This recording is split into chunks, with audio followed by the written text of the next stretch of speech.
கூர்ம அவதாரம் முழுக்கதை. பண்டைய காலத்தில் தேவர்களும் அசுரர்களும் தங்கள் வலிமையை இழந்து மரணமில்லாத வாழ்வான அமிர்தம் பெற விரும்பினர்கள். அமிர்தம் இருப்பது பாற்கடலில். அதை எடுக்க ஒரே வழி பாற்கடல் கடையுதல். கடைவதற்கு மந்தரமலை தண்டாகவும் வாசுகி நாகம் கயிறாகவும் இருக்கட்டும் என்றார் திருமால். தேவர்களும் அசுரர்களும் சேர்ந்து மந்தரமலையை தூக்கி பாற்கடலில் வைத்தார்கள். ஆனால் அந்த மலை கடலின் ஆழத்தில் மூழ்கத் தொடங்கியது. அனைவரும் திகைத்தனர். கடைய முடியாமல் போனது. உலகம் நிலைத்திருக்க திருமால் உடனே கூர்ம அவதாரம் எடுத்தார். அவர் ஒரு மாபெரும் ஆமை போல கடலின் அடியில் தோன்றி தன் வலிமையான முதுகில் மந்தரமலையே தாங்கினார்.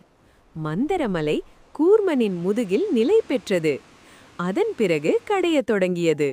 தேவர்கள் ஒரு பக்கம், அசுரர்கள் மறுபக்கம் வாசுகி நாகத்தை பிடித்து இழுத்தனர்.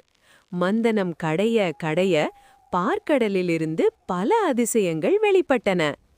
ஆலகால விஷம். சிவன் அதை அருந்தி உலகை காத்தார். காமதேனு, ஐராவத யானை, கற்பக விருட்சம், அப்சரைகள், மகாலட்சுமி தேவி. இறுதியில் அமிர்தம், அமிர்த கலசம். தன்வந்தரி பகவான் அமிர்த கலசத்துடன் வழிபட்டார். அசுரர்கள் அமிர்தத்தை கைப்பற்ற முயன்றார்கள்.